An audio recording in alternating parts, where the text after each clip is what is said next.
Good morning, ladies and gentlemen. I'm delighted to be spending time with you this morning at your conference on international standards on quality management. I'd like to begin by thanking the Audit Chamber of Ukraine and the Federation of Professional Accountants and Auditors of Ukraine for inviting ACCA to participate in this conference. I congratulate you for organizing what promises to be an impactful couple of days. ACCA has a long, fruitful history of working with Ukraine to support the development of the profession, and we look forward to working with you in the many years to come.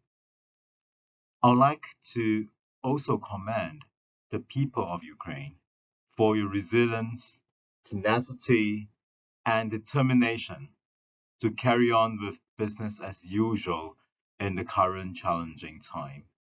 When the conditions allow for it, I have no doubt that it will be professionals like yourselves who will contribute significantly to the rebuilding of a prosperous Ukraine.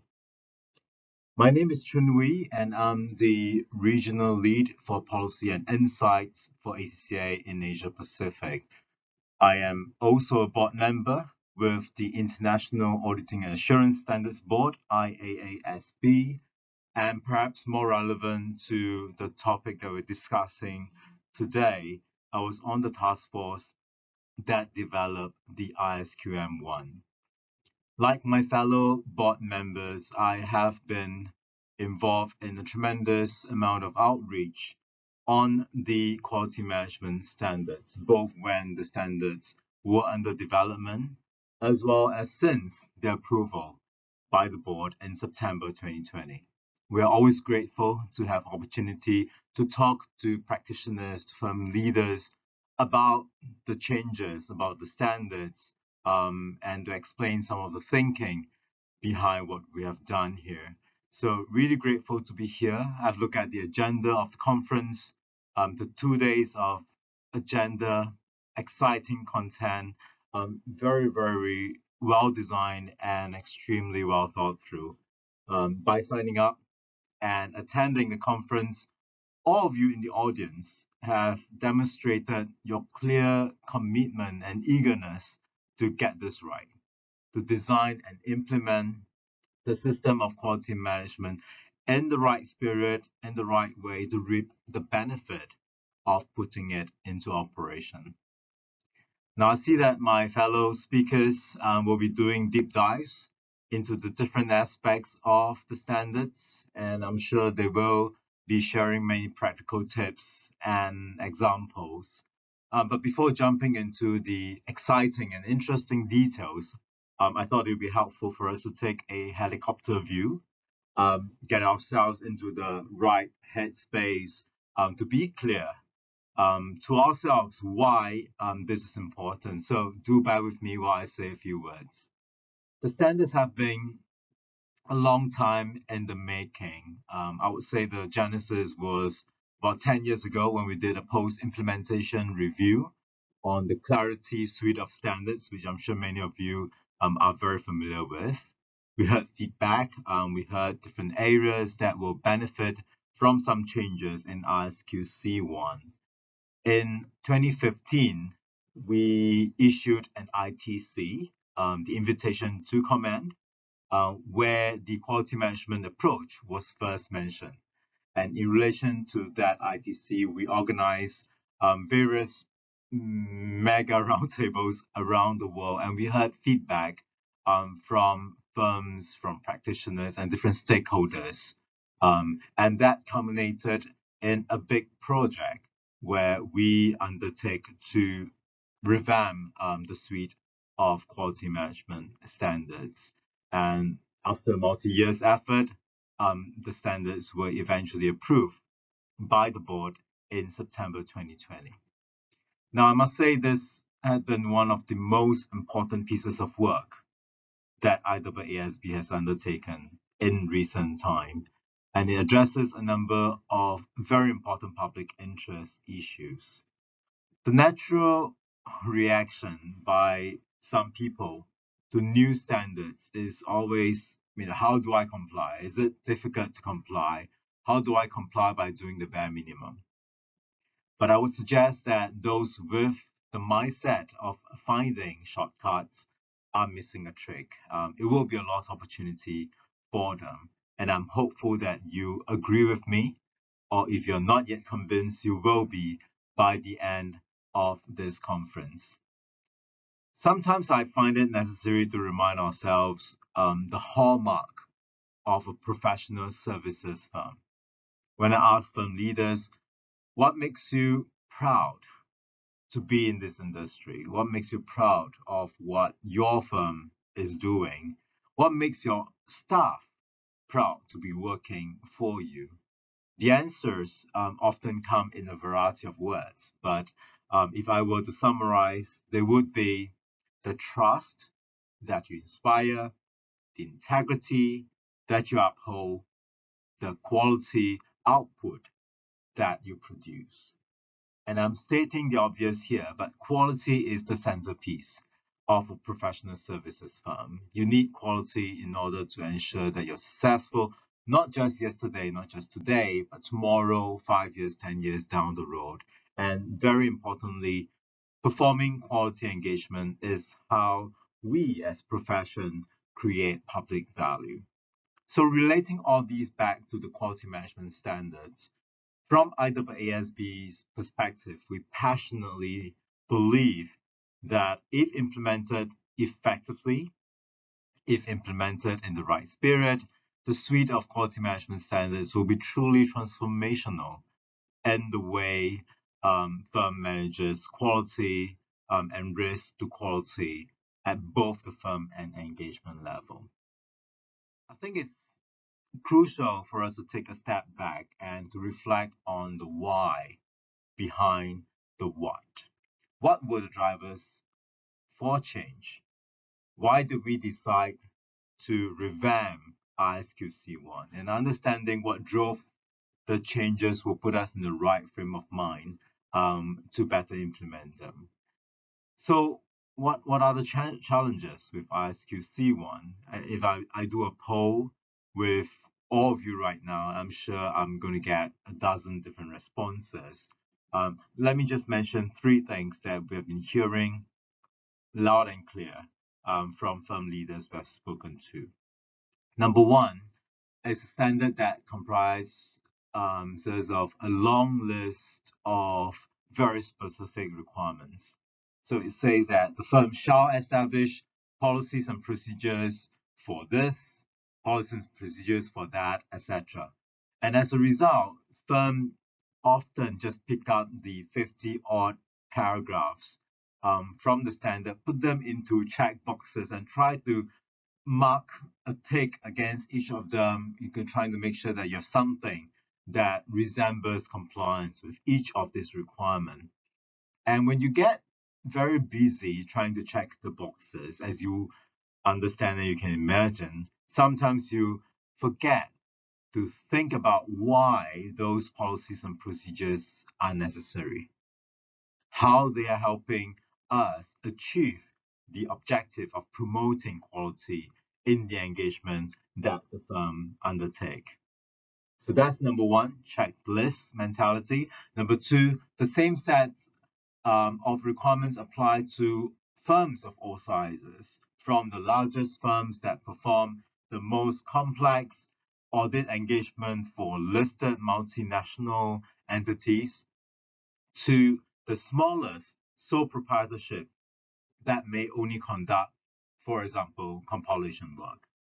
So at one end of the spectrum, they may not be sufficiently robust. And at the other end of the spectrum, they may be too overwhelming. So scalability is one of the key considerations by the task force and by the board when we revise the standard. So scalability, number 2. Number 3, ISQC1 is often seen as a static framework. Once the system is put in place, there isn't a lot of attention that's paid to it. There isn't much prompt for the firm to revisit and to think about different ways to change, to enhance, to improve upon it, not when the current system is not working well, not when the facts and circumstances surrounding the firm or the engagement change. In other words, ISQC1 does not promote this proactive, living, breathing system. So that's number 3. So just to recap, number 1, checklist mentality. Number 2, scalability. Number 3, a static framework. So these are the key areas that will change with ISQM1, and I hope that we can all bear that in mind when we go about today and tomorrow's conference, and also when you go through the standard and the design process. So the QM standard comprises of 3 interrelated standards: ISQM1, ISQM2, and ISA 220. ISQM1 deals with the firm's responsibility for quality through designing and implementing a system of quality management. The system creates the environment that supports and enables the performance of quality engagements. It is applicable to all firms that perform engagement under the IAASB standards, i.e., including audit and review of financial statements, other assurance engagement, for example, sustainability assurance engagement, related services, AUP compilations. QM2 is brand new, and it is dealing with engagement quality review, or what we call EQCR today. It draws upon the requirements within ISQC1, ISA 220 today, and it makes them a lot more robust. 220 deals with the management of quality for an audit of financial statements. So it's at the audit engagement level. It is managed by the engagement partner, the roles and responsibilities of the engagement partner. It builds on and interacts with ISQM1. Now, the effective date of the standards internationally, as you will know, is December 15, 2022. And that is the date when the system of quality management is supposed to have been designed, implemented, live, and operating. Now, let me speak to ISQM1 a little bit more. And this is really where you need to spend the most amount of time to reset and rethink. I really like the eyeball diagram that you see in front of you. I think it shows how the different components of the system of quality management interact with each other. You can see right smack in the middle of it, we have the governance and leadership component. And this is, of course, the heart of the system. GNL sets the tone, it establishes the foundation, and if it's not done right, the whole system will collapse. Wrapped around the system of quality management are the 2 processes. The risk assessment process, which really is the engineer of the risk-based approach, and we'll talk a little bit more about that later on, and the monitoring and remediation process. And I think this eyeball diagram very clearly conveys to us the fact that the different components are integrated and the entire process is not linear. It is continuously learning, it is continuously improving, and that's a big emphasis for the new standard. And then, of course, you have the 3 other components in between. Now, I'm going to talk briefly about GNL, FRAP, and MNR. That's our short form for the 3 components. And that will be my key focus for the rest of my sharing. So let's start with GNL, governance and leadership.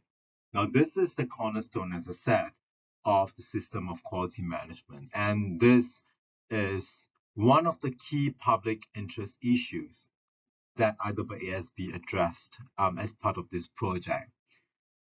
So we've all seen firsthand, secondhand, or at least read about the various high-profile corporate and audit failures broadcast and amplified by media.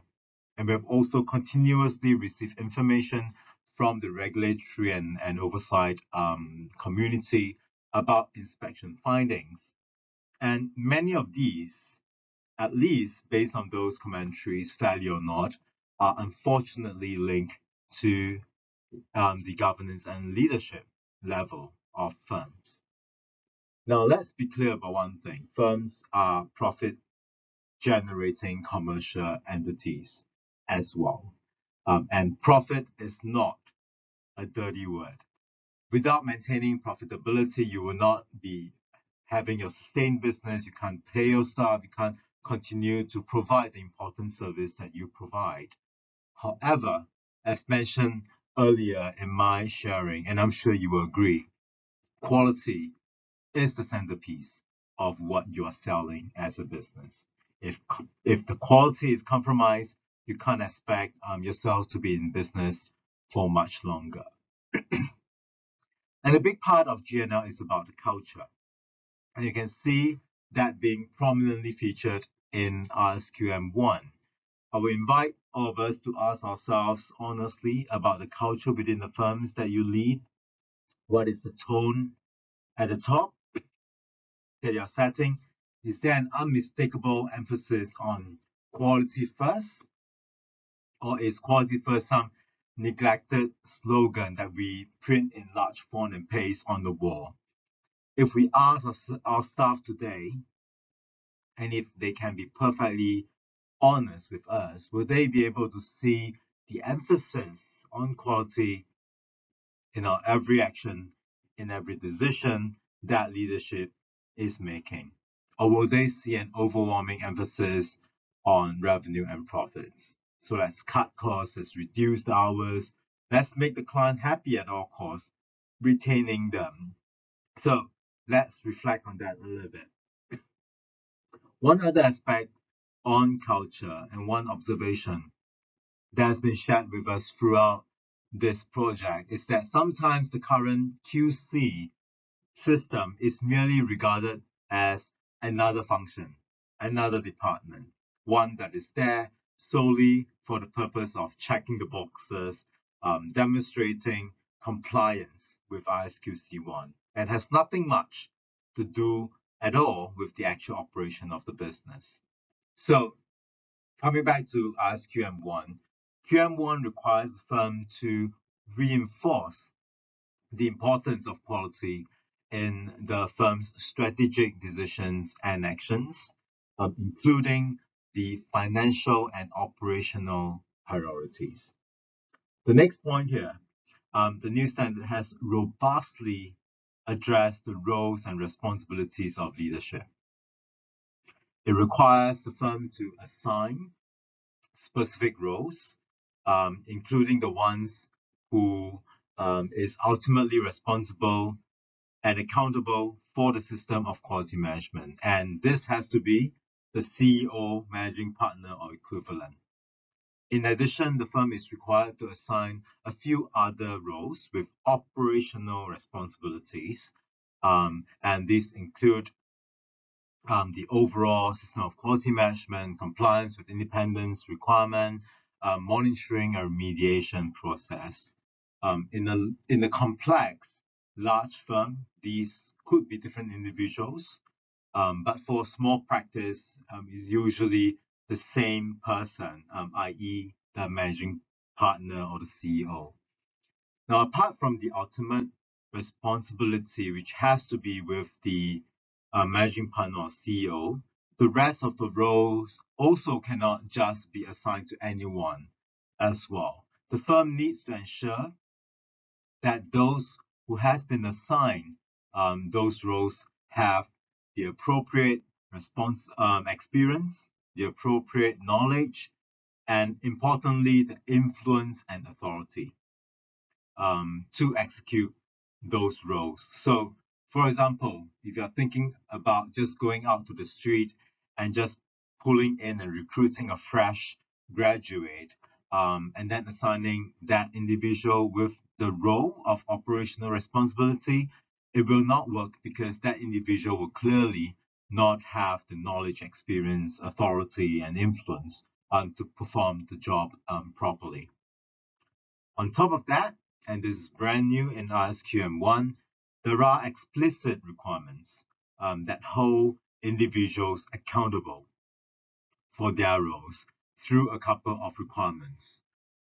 Number one, the individual charged with ultimate responsibility, i.e. the managing partner / CEO, have to evaluate and conclude on the effectiveness of the entire system of quality management at least annually.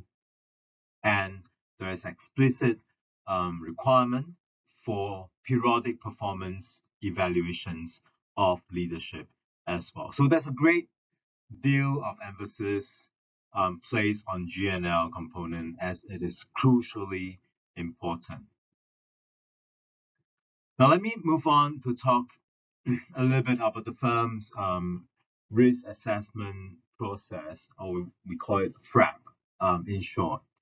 This, as I said, is the engineer of ISQM1. It is what's driving the risk-based approach, and this is what allows the firm to tailor the system of quality management in a way that makes sense to you.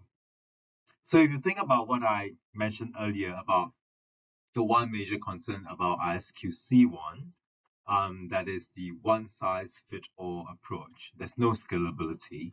QM1 achieves scalability primarily through the risk-based approach. Now, in simple terms, what it means is that if you have, and this is one of our ex fellow board member like to say, big scary risk. If you have big scary risk, then your system will correspondingly have to be more sophisticated, more structured, more complex. On the other hand, if you have relatively low risk profile, based on your firm structure, based on the number of staff you have, the type of engagement that you perform, then you will be able to scale it down into a simpler and less complex system of quality management. So you're going to do, I understand, in this conference, a session later on with a deep dive into the details and the mechanics of how it's going to work. But very briefly, I'm going to just talk through the three pieces to the process. Number one, establishing the quality objectives. Number two, identifying and assessing the quality risk. And number three, designing and implementing responses. Now, you must have read ISQM1 by now, or if not, when you read it, you'll notice that a great majority of the requirements within ISQM1 are actually the required, or we'll call prescribed, quality objective for the different components. And you may ask, oh, but you did mention that it is going to be flexible, it's going to have scalability. Why are you prescribing? Now, the reason for prescribing the quality objective is so that we can achieve a constant understanding about what firm needs to achieve.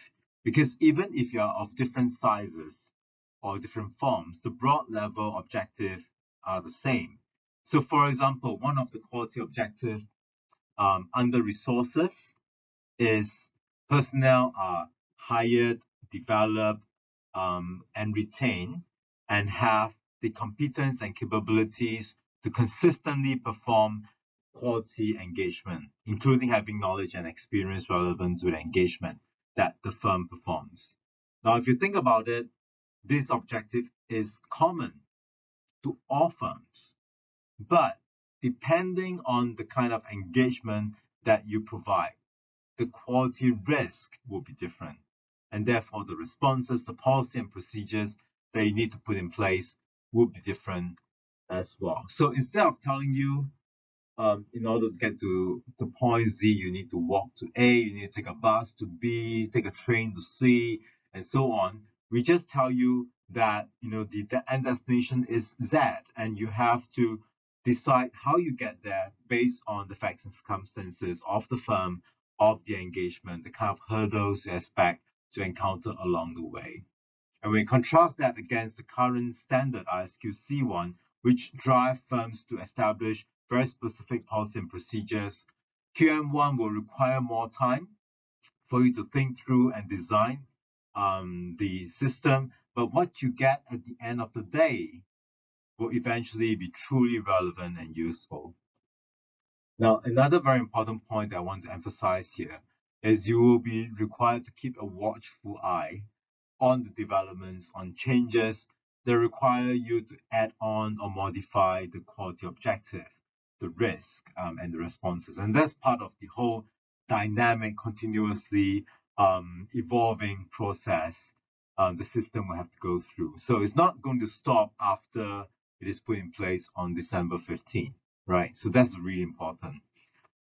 So I'm sure you will be going through the interesting details of how to do it later on. So I'm going to leave it at that for this moment. And I apologize for moving the slide a little bit too fast now, but now we're going to cover the next slide, which is the last aspect of ISQM1 I would like to talk about before I go.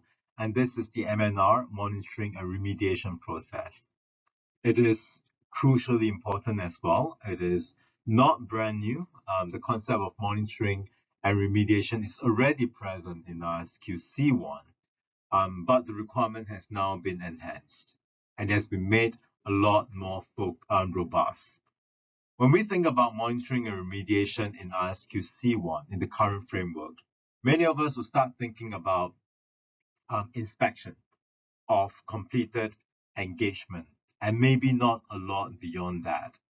The focus of ISQM1 has been shifted to monitoring the entire system of quality management. So it's not just completed engagement inspection, but monitoring the entire system of quality management. In fact, that there is this element of monitoring the monitoring, so including monitoring the MNR component as well, for the firm to be satisfied that it is in itself sufficient and appropriate. Now we have retained the inspection of completed engagement, but there is a lot of focus now on risk-based selection. So it's not just a cyclical rotation among the partners, but consideration is to be given to, for example, is the client from a relatively new industry? Is the partner newly promoted? What has been the outcome from other inspections or previous inspection or inspections by the regulators and so on? That indicate that a specific engagement or specific partner should actually be selected this year. So that emphasis on professional judgment in the selection process is really important. It's not just a careless following through of a predetermined cycle. There is also a new framework for evaluating the findings and identifying deficiencies, and then evaluating how severe and pervasive those deficiencies are, including through investigating the root causes of the deficiency. And I mentioned, a few slides earlier about how the managing partner is now required to evaluate and conclude on the effectiveness of the system of quality management on at least an annual basis. And the evaluation of the deficiency that I was just talking about will form part of the basis for the conclusion. And it is here that I want to emphasize a very important point. The MNR process is used to enable a proactive and continual improvement of the system of quality management and in engagement quality. So at the task force level and at the board, we try very hard to remove the stigma of identifying deficiency. Now, given the inherent limitation of any system of quality management, I hope that we can all appreciate that identifying deficiency is not unusual. Okay, it's not unusual. And what's important is the remediation of any identified deficiency on a timely and effective manner. We want that culture of continual improvement. And this is speaking to, again, when I was talking about the drivers for change and the issue with ISQC1, which is a static standard. Now we want this continual improvement process. So don't spend all your energy arguing that there's no deficiency. And I think this message is a really, really important one. So with that, sharing with my, I guess, short piece of scene setting, I'm going to leave you to the good hands of esteemed colleagues who will be speaking later on in this conference. And they will be covering the different aspects of the system of quality management. I wish you all a very fruitful webinar and an enlightening time building a robust system of quality management for your practice. So all the best to you and stay safe. Thank you very much.